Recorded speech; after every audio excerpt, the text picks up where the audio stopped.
Everybody, I am Bhavna and you are watching Bhavna Education Diary। तो आज हम transfer of property act के section 12 को discuss करेंगे। बट उससे पहले अगर आपने हमारा चैनल सब्सक्राइब नहीं किया है, do subscribe my channel. And transfer of property act से रिलेटेड अगर आपने हमारे पिछले केसेस और सेक्शंस को नहीं देखा है तो must visit my playlist transfer of property act. तो यहाँ पे अब जो सेक्शन 12 है ये बात करता है रिस्ट्रिक्शन रिपुग्नेंट टू इंटरेस्ट क्रिएटेड। तो यहाँ पे ये जो है ये सेक्शन समझने से पहले हमें दो इलस्ट्रेशन को देखना होगा और दो इलस्ट्रेशन के साथ ही हम इस सेक्शन के अंदर की बातों को समझ पाएंगे। तो पहली जो इलस्ट्रेशन हम देखते हैं कि ए के पास दो लैंड होती है एक्स और वाई। ए के पास जो दो लैंड होती है एक्स और वाई, उसमें से वो एक्स वाई को बी को दे देता है और एक्स अपने पास रखता है। यहाँ पे ए के पास आ जाता है एक्स, बी के पास आ जाता है वाई।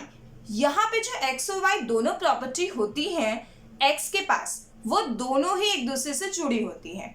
तो यहाँ पे ए बोलता है एक्स को कि यहाँ पे हम दोनों के, और स्पेशली यहाँ पे जो दोनों लैंड जुड़ी हुई है, तो इंटरेस्ट यहाँ पे जो दोनों का बेनिफिशियल एंजॉयमेंट है कि दोनों अच्छे से उस प्रॉपर्टी को एंजॉय कर सके, इसके लिए कुछ बातें वो कहता है कि जैसे कि तुम इस तरफ विंडो मत बनाना क्योंकि मेरा भी घर है। तो यहाँ पे कुछ ऐसे जो रिस्ट्रिक्शंस होती हैं वो रिस्ट्रिक्शंस जो है वो कुछ काम की हैं। लेकिन वहीं पर मान लीजिए सेकेंड इलस्ट्रेशन में अगर हम देखते हैं कि यहाँ पे ए ने बी को एक घर बेचा और इसके अकॉर्डिंग ए ये कहता है एज पर रूल्स कि तुम इस घर में कोई भी जो विंडो है या मेन डोर है तुम यहाँ पे लकड़ी का नहीं लगा सकते या लोहे का नहीं लगा सकते, या तो तुम इस घर में कुछ न्यू क्रिएट नहीं कर सकते, या तो तुम इस घर में फैन नहीं रख सकते तो फैन नहीं लगा सकते, या तो ये रिस्ट्रिक्शन लगा देता है कि तुम इस घर में एसी नहीं लगवा सकते क्योंकि इसका बिल बहुत ज्यादा आएगा। हालांकि ए जो है बी को वो सेल कर चुका है। अब ये सारी रिस्ट्रिक्शंस जो ए बी पर लगा रहा है, ये सारे रिस्ट्रिक्शंस जो हैं वो वॉइड हैं, वो किसी काम की नहीं है। तो ये जो फर्स्ट और सेकेंड इलस्ट्रेशन आपको याद रखनी है। सेकेंड इलस्ट्रेशन में कुछ ऐसे ही एग्जांपल्स जो मैंने आपको दिए हैं, बट मेन इलस्ट्रेशन अगर हम देखते हैं कुछ ऐसी इलस्ट्रेशंस होती हैं तो ये इलस्ट्रेशंस वॉइड होती हैं। और जो हमने फर्स्ट इलस्ट्रेशन देखी जिसमें ए जो है वो बी को एक लैंड सेल कर देता है और हल्की नॉर्मल यहाँ पे दोनों की बेनिफिट की जो एंजॉयमेंट है उसको देखकर लगाता है कि दोनों की लाइफ जो है वो अच्छे से बीते और दोनों के बेनिफिट में रहे। तो यहाँ पे फर्स्ट जो इलस्ट्रेशन है वो वैलिड है, सेकेंड इलस्ट्रेशन वॉइड है। तो ये सेक्शन भी हमारा इससे डील करता है कि कौन कौन सी ऐसी कंडीशंस हैं जो किसी पर्सन का इंटरेस्ट होता है, जो क्रिएटेड इंटरेस्ट है, उसके अगेंस्ट यहाँ पे रिस्ट्रिक्ट होती हैं। अगर वो उसके अगेंस्ट में कंप्लीट एब्सोल्यूट रिस्ट्रिक्ट है तो वो वॉइड होगी। अगर यहाँ पे वो बिहेवियर में है या दोनों के बेनिफिट्स में फॉल करती हैं तो वो यहाँ पे वैलिड होगी। तो अब हम इसे बेयर एक्ट की लैंग्वेज में देखते हैं कि क्या है। तो यहाँ पे सबसे पहले ये जो है ये स्टार्ट होता है कि ये सेक्शन 11 है where on a transfer of property, कि जो ट्रांसफर ऑफ प्रॉपर्टी की बात यहाँ पे कर रहा है, property and interest there in is created absolutely in favour of any person, कि यहाँ पे उस पर्टिकुलर पर्सन के फेवर में एब्सोल्युटली यहाँ पे आप क्या कर रहे हो, उसे उसका राइट आपने कर दिया। और यहाँ पे अगर आप उसमें रिस्ट्रिक्शंस भी लगा रहे हो तो उस पर्सन के फेवर में होनी चाहिए, उस पर्सन के लिए होनी चाहिए। But the terms of the transfer direct that such interest shall be applied or enjoyed by him in a particular manner.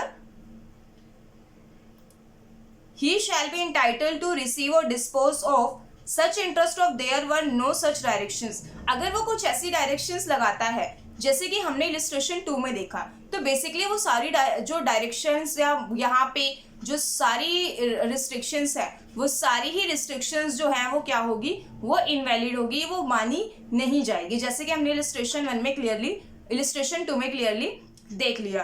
तो यहाँ पे ये जो इलिस्ट्रेशन कोड के थ्रू वॉइड होती है। अब जो इसकी इलिस्ट्रेशन सेकंड है, वो सेकंड इलिस्ट्रेशन क्लियरली इस बात को कहती है कि यहाँ पे कोई ऐसी कंडीशन है कि वो उस पर्सन के ट्रांसफरी जो है, ट्रांसफरी और ट्रांसफर दोनों के जो है यहाँ पे राइट्स को क्या करती है, वो बेनिफिट दोनों के लिए बेनिफिशियल है, दोनों के लिए इंजॉयबल है। तो ऐसी रिस्ट्रिक्शंस जो हैं वो क्या होगी, वो वैलिड होगी। तो यहाँ पे जैसे कि where any such direction has been made in respect of one piece of immovable property, और ये जो भी हम बात कर रहे हैं वो सभी इमूवेबल प्रॉपर्टी की बात कर रहे हैं।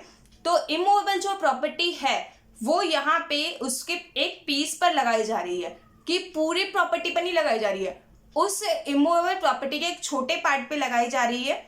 For the purpose of securing the, यहाँ पे securing the beneficial enjoyment of any piece of such property.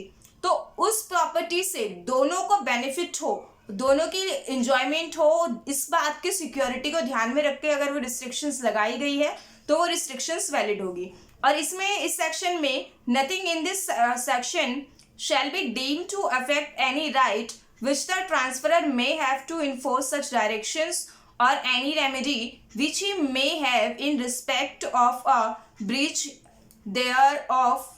तो यहाँ पे जो है वो ये कहता है कि इसमें ऐसी सेकेंड जो पैराग्राफ है, सेकेंड पैराग्राफ की हम बात कर रहे हैं कि सेकेंड पैराग्राफ में ऐसी कोई भी बात नहीं है जो कि उसके जो राइट है, जो यहाँ पे उसका इंटरेस्ट है, उसके इंटरेस्ट को यहाँ पे ब्रेक कर सके या रिस्ट्रिक्ट कर सके। वो एक पीस पर, इमूवेबल प्रॉपर्टी के पीस पर लगाई गई है।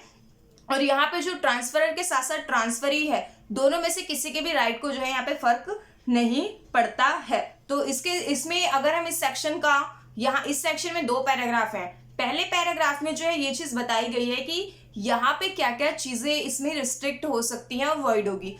और इस सेक्शन का अगर हम एक्सेप्शन देखें तो एक्सेप्शन जो है बेसिकली यहाँ पे सेकेंड पैराग्राफ, जो सेक्शन 11 का सेकेंड पैराग्राफ है, इसे मैंने स्टार्टिंग में 12 बोल दिया था बट सेक्शन 11 है, तो सेक्शन 11 का जो सेकेंड पैराग्राफ है वही इसका एक्सेप्शन भी है। और एक्सेप्शन की इलिस्ट्रेशन जो है मैंने आपको बताई थी, जैसे ए है, ए के पास 2 प्रॉपर्टी है एक्स और वाई, और यहाँ पे जो है ए वाई की प्रॉपर्टी, ए अपनी प्रॉपर्टी वाई को बी को सेल कर देता है और कुछ रिस्ट्रिक्शंस उस पर लगा देता है, नॉर्मल से कंडीशनल रिस्ट्रिक्शंस लगा देता है वो, कि दोनों के लिए अच्छी हो, दोनों के लिए बेनिफिशियल हो।